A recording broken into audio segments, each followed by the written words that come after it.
گویا کہ ہم نے پہلا جو عمل ہے انسانی معاشرے کو بہتر بنانے کے لیے اسی میں ہی خرابیاں پیدا کرنا شروع کر دی ہیں، جس کی وجہ سے انسانوں کے ذہن منتشر ہونا شروع ہو گئے، انہیں اچھے برے کی تمیز آہستہ آہستہ ان کے ذہنوں سے نکل گئی۔ جب کسی نوجوان کے سامنے کسی ایسے مرد کو یا کسی ایسی خاتون کو پیش کیا جاتا ہے کہ یہ ہمارے ملک کا ہیرو ہے اور یہ ہمارے ملک کی ہیروئن ہے، اور اس کے کارناموں کو اس انداز میں پیش کیا جاتا ہے کہ یہ قابل تقلید ہے، اس کی بڑی عزت ہے، اور پھر جب وہ نوجوان اس شخصیت کا مطالعہ کرتا ہے، اس کا جائزہ لیتا ہے، تو اسے اندازہ ہوتا ہے کہ اچھا یہ وہ خاتون ہے کہ جس نے یہ کام کیے، اور 10 کام اس کے سامنے ایسے آ جاتے ہیں، اور جب اس کی عزت کو، اس کی ناموری کو، اس پر گھنٹوں پروگرام چلنے کو دیکھتا ہے تو کہتا ہے کہ ہاں یہی آئیڈیل ہونی چاہیے، یہ خاتون ہمارے لیے آئیڈیل ہونی چاہیے، یہ مرد ہمارے لیے آئیڈیل ہونا چاہیے۔ ہمارے تعلیمی اداروں میں، ہمارے میڈیا میں اگر آپ اس کے پروگراموں کا ایک صحیح طور پر جائزہ لیں تو آپ کو اندازہ ہوگا کہ ان کے پروگراموں کا اور تعلیم و تربیت کے ایک بڑے حصے کا جو کام ہو رہا ہوتا ہے وہ ان افراد کو پروجیکٹ کرنے کا کام ہو رہا ہوتا ہے کہ جن کے کردار کے حوالے سے، جن کے اعمال کے حوالے سے، جن کی زبان کے حوالے سے آپ کو کوئی اچھی چیز نظر نہیں آئے گی، وہ قابل تقلید نہیں ہے۔ گالیاں دینے والے، رشوت کھانے والے، اپنے جسم کو بیچنے والے، اپنی روایات کو ختم کرنے والے، وہ قابل تقلید نہیں ہے، لیکن ہم نے ان کو ستاروں کی صورت میں لوگوں کی پیشانیوں پر چمکانے کی کوشش کی ہے، نوجوانوں کو یہ بتانے کی کوشش کی کہ یہ ہے تمہارے لیے آئیڈیل، اس کو اختیار کرو۔ مساجد، محراب و منبر جو انسانوں کو آپس میں جوڑنے کے لیے، محبت پیدا کرنے کے لیے، ایک صف میں کھڑا ہونے کی تعلیم دینے کے لیے اللہ اور اس کے رسول نے بنائی اور اس کی بنیاد رکھی کہ یہ انسانوں کو جوڑنے کے مراکز ہیں، وہاں سے بھی نفرت کے تیر چلائے جاتے رہے اور اب بھی چلائے جا رہے ہیں، کوئی ڈھنگ کی بات کرنے کے لیے تیار نہیں ہے۔ تو تعلیم و تربیت میں بھی ہم نے خرابی پیدا کی، اور جب قانون کی بات آتی ہے تو قانون کہیں دکھائی نہیں دیتا، اور جب قانون کہیں دکھائی نہیں دیتا تو پھر ہر شخص اپنا فیصلہ خود کرنے کا مجاز اپنے آپ کو سمجھنے لگتا ہے، اور وہ دیکھتا ہے کہ کیا کر سکتا ہوں میں۔ آپ پاکستان کی تاریخ میں دیگر مقدمات کی بات نہیں کر رہا، بلکہ ان بڑے بڑے مقدمات کی بات اپنے سامنے رکھ کے ہر شخص یہ سمجھتا ہے کہ جناب کس کو آج تک سزا ملی ہے، کس کو سزا ملی ہے؟ کیا حکیم سعید کے قاتل پکڑے گئے؟ ان کو سزا مل گئی؟ کیا صلاح الدین کے قاتل پکڑے گئے؟ ان کو سزا مل گئی؟ کیا شامزئی جو ہے ان کے قاتل پکڑے گئے؟ ان کو سزا مل گئی؟ کیا بے نظیر کے قاتل پکڑے گئے؟ ان کو سزا مل گئی؟ جتنے بھی افراد، میں صرف بڑے فگرز بتا رہا ہوں، ان کی تعداد دیکھیے، اور پھر عدالتی کارروائیوں اور ان کی کارروائیوں کے نتیجے میں لوگوں کو کیا چیز ہم نے پیغام کی صورت میں دی ہے۔ ایک ہی چیز ہم نے لوگوں کو دی ہے کہ مجرم کو سزا نہیں دی جا سکتی، اور خاص طور پر اگر مجرم بڑا ہے تو پھر تو سزا کا تصور بھی نہیں ہو سکتا۔ ہاں 5-6 ہزار لوٹنے والا،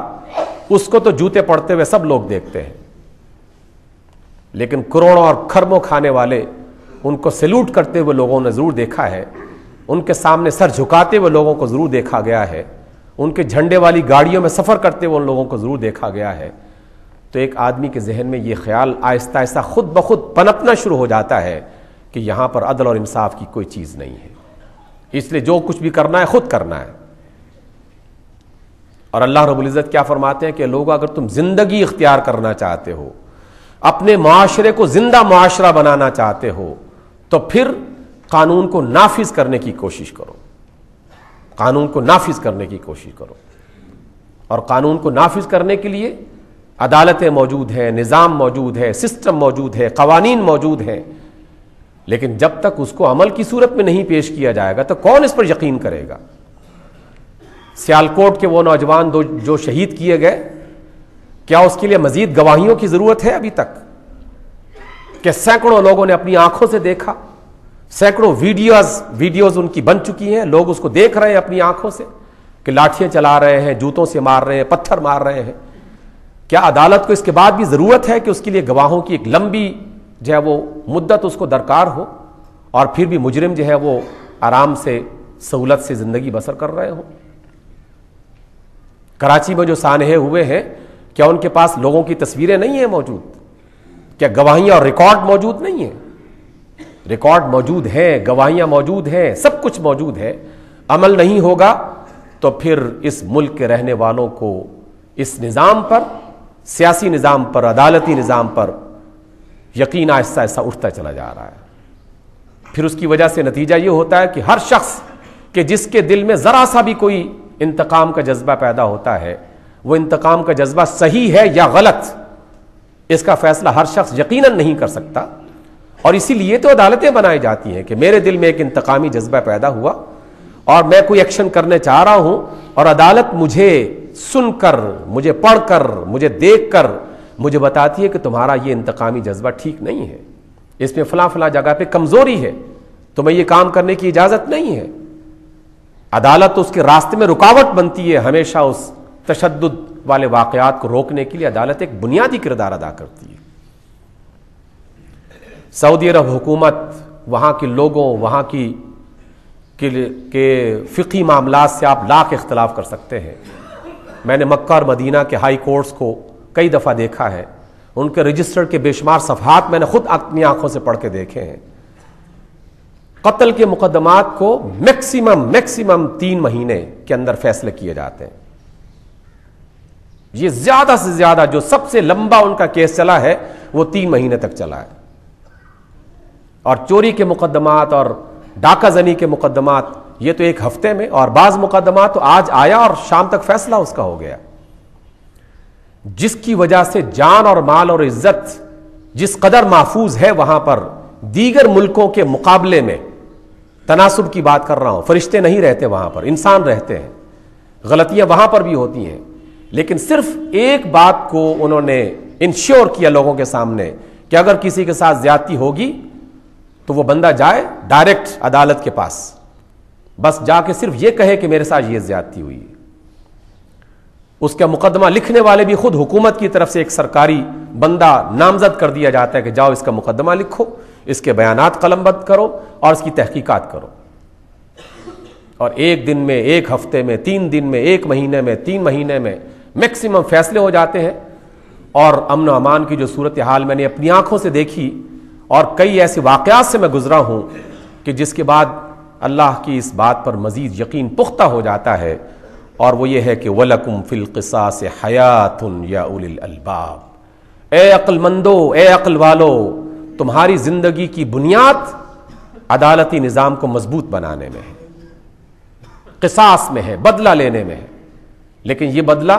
عدالت لے گی تو انصاف کی بنیاد پر لے گی۔ کسی کا بدلہ میں انفرادی طور پر لوں گا تو مجھ سے غلطی ہو سکتی ہے، آپ سے غلطی ہو سکتی ہے، کسی فرد سے غلطی ہو سکتی ہے، لیکن عدالت لے گی، اور عدالت سے اگر غلطی بھی ہو جائے گی تو اللہ کے رسول فرماتے ہیں کہ اگر عدالت نے صحیح طریقے سے تحقیق کر کے اس کا فیصلہ کر دیا ہے تو اس کے غلط فیصلے کا بھی اس کو اجر ملے گا، اس لیے کہ عمومی طور پر اس سارے پروسیس سے گزرنے کے بعد غلطی کے امکانات کم سے کم ہو جاتے ہیں۔ وَلَكُمْ فِي الْقِصَاصِ حَيَاةٌ،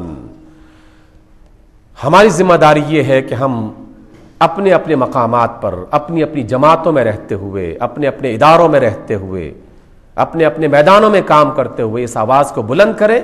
کہ عدالتی نظام اس ملک کا مضبوط اور توانا ہونا چاہیے، اور مجرم چاہے کتنا بڑا کیوں نہ ہو، اس مجرم کو آزادی ملنا اس بات کی یہ گویا کہ علامت ہے، اور گویا آپ پورے ملک کے لوگوں کو یہ کہہ رہے ہیں کہ تم جو چاہو کرو، ہم تم سے کچھ پوچھنے والے نہیں ہیں۔ اس لیے سامعین محترم، آج کے جمعے کے حوالے سے یہ ایک آیت بہت کافی ہے، اس ایک آیت کو عام کیجئے اپنے اندر، اپنے دوستوں میں، اپنے حلقے احباب میں، جن جن افراد تک یہ بات پہنچ سکتی ہے، اور اس کو باقاعدہ قوت کے ساتھ پیش کرنے کے لیے اپنی اپنی جماعتوں اور اپنی اپنی تنظیموں کو اس کو باقاعدہ ایک موٹو کے طور پر پیش کر دیا جائے کہ وَلَكُمْ فِي الْقِصَاصِ حَيَاةٌ یا اولی الالباب، اے عقل مندو، قصاص میں، عدالتی نظام کی بہتری میں تمہاری زندگی کی ضمانت ہے۔ آؤ ہم سب اللہ کی اس پیغام پر یقین کامل کریں، پہلے اس پر خود یقین کریں اور پھر اس پیغام کو نافذ کرنے کے لیے جو بھی ہم سے بن پڑ سکتا ہے اس کے لیے کچھ نہ کچھ ضرور کرنے کی کوشش کریں۔ اقول قولی ھذا واستغفر اللہ لی ولکم۔